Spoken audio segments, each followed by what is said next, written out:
Vous êtes prêts? Je profite tranquillement quand je sens à un moment une onde de choc qui m'arrive par derrière, et là t'as une énorme baleine qui me fait une queue de poisson. Je lui dis, dis donc, c'est assez!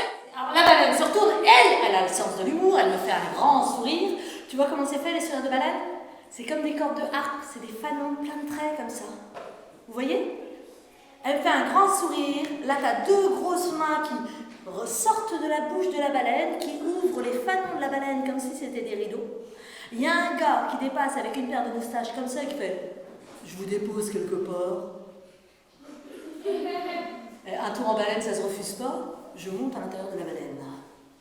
À l'intérieur de la baleine, bon c'est plutôt grand, c'est bas de plafond, avec au bout la queue de la baleine, et le gars qui s'assoit sur un petit tonneau. Et il me présente un autre petit tonneau, je m'assois en face de lui. Je ne vais pas rester assise longtemps, vous inquiétez pas. Écoutez, écoutez. Le gars, il sort sa pipe, il fait des petits nuages. Et tout autour de moi, il y a d'autres petits tonneaux qui flottent, avec des drôles d'objets dessus, sous des cloches, comme des cloches à fromage transparentes. Par exemple, là, tu as un petit tonneau qui flotte, avec sous une cloche, une plume rouge. Un peu plus loin, tu as un petit tonneau qui flotte, avec dessous des cailloux blancs. Et un peu plus loin, sous un petit tonneau qui flotte, enfin sur un petit tonneau qui flotte et sous une cloche en verre, tu as une part de gâteau au chocolat.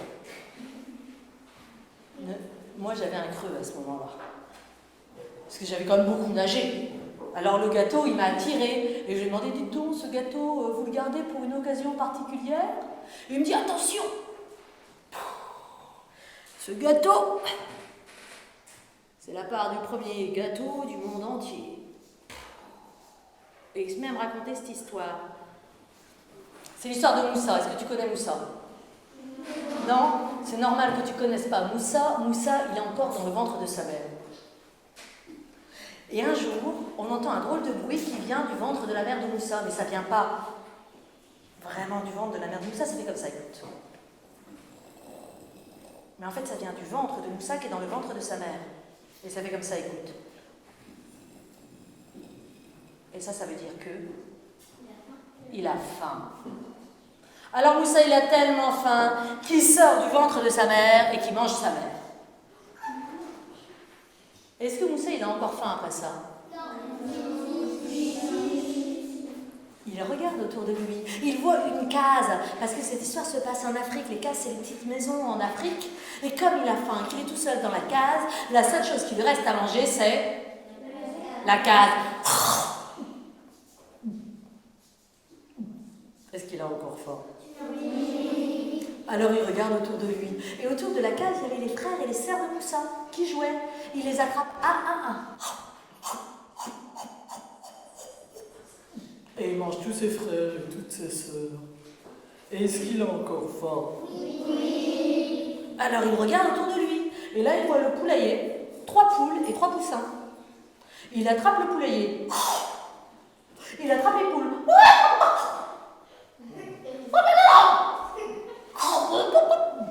Et les poussins.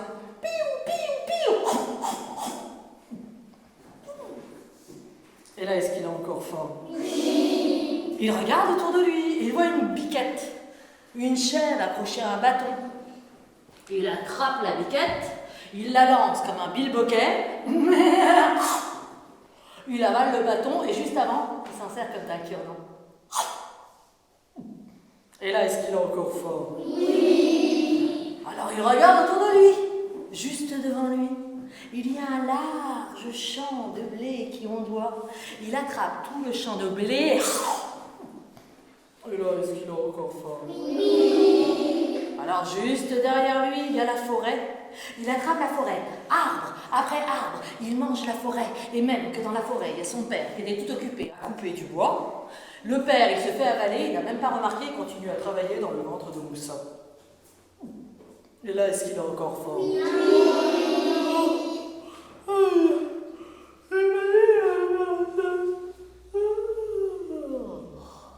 Moussa s'allonge et se met à ronfler.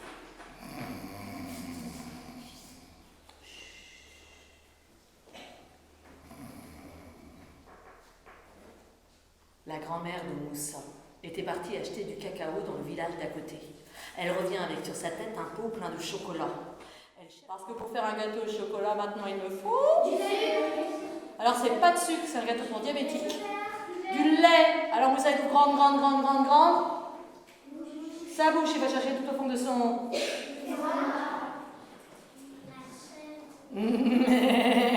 Il tire sur la corde, il replante le bâton et vous pouvez faire avec moi, s'il vous plaît. Et ensuite tu mélanges. Et Moussa il demande, c'est prêt? Alors la voix de la grand-mère c'est plutôt aigu comme ça. Non. Essayez pour voir. Parce que maintenant pour faire un gâteau il me faut. Alors là on est chez les Bretons mais c'est un gâteau sans beurre, sans sucre. Ouais, c'est comme ça. Quoi d'autre? De la farine. Alors Moussa nous grande ça. Il va chercher tout au fond de son le grand champ de blé qui on doit. Et la grand-mère elle fait ah oui mais dans la famille c'est pas moi qui réduit le blé en farine. C'est ta mère. Alors Moussa est grande. Il va chercher tout au fond de son... La mère qui, faites comme moi, prépare le blé et transforme le blé en farine et tout ça est mélangé. Et là on entend la grosse voix de Moussa qui fait et maintenant, est-ce que c'est prêt? Parce que maintenant il faut le cuire et pour le cuire il nous faut un four mais il n'y en a pas. Alors on va faire du bois pour faire du Moussa il grande sa bouche et il sort la forêt de son estomac. Arbre après arbre. Et même dans la forêt, il y a son père qui a terminé de couper du bois. Il y a un fagot, il suffit de l'enflammer, de poser le pot et dans la forêt ça commence à sentir. Mais bon. Alors Moussa il va demander. Mais juste à ce moment-là, le vent se lève et éteint tout. Et la grand-mère, elle fait non. Parce que pour protéger le feu qui chauffe le gâteau, il me faut... Alors Moussa, il grande. Il va chercher tout au fond de son... La case, on pose la case sur le feu qu'on rallume, on pose le gâteau à l'intérieur de la case, de la petite maison, il y a la grand-mère, il y a le père, il y a la mère. Bon, Moussa, il est bien trop gros. Alors il reste dehors.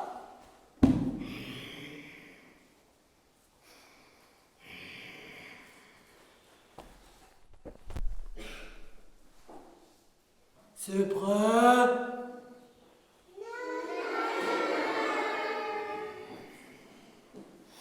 Oui, mais là, est-ce que c'est prêt?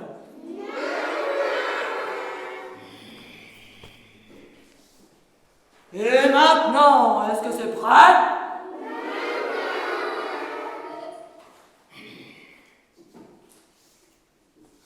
Et là, c'est prêt? Alors Moussa, il fait passer sa grosse main par la petite porte. Donne-moi le gâteau. Et la grand-mère, elle fait non.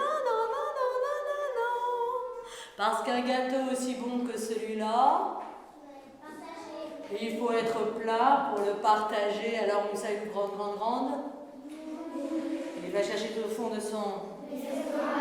Ses frères, ses sœurs, ses frères, ses sœurs, ses frères et ses sœurs, et ses frères et ses sœurs. Tous rentrent à la queue rentrent dans la case et Moussa devient de plus en plus petit, ce qui fait que lui aussi à quatre pattes il peut rentrer. Il s'installe avec ses frères et ses sœurs, son père et sa mère et aussi sa grand-mère. Et ils ont partagé le premier gâteau au chocolat du monde entier. Et c'est depuis cette histoire que pour ton anniversaire, tu as le droit d'avoir un gâteau qu'il ne faut pas oublier de partager et non pas manger. C'est très bien. Et si cette histoire vous a plu, vous pouvez soit piler le blé, soit traire la biquette, soit applaudir.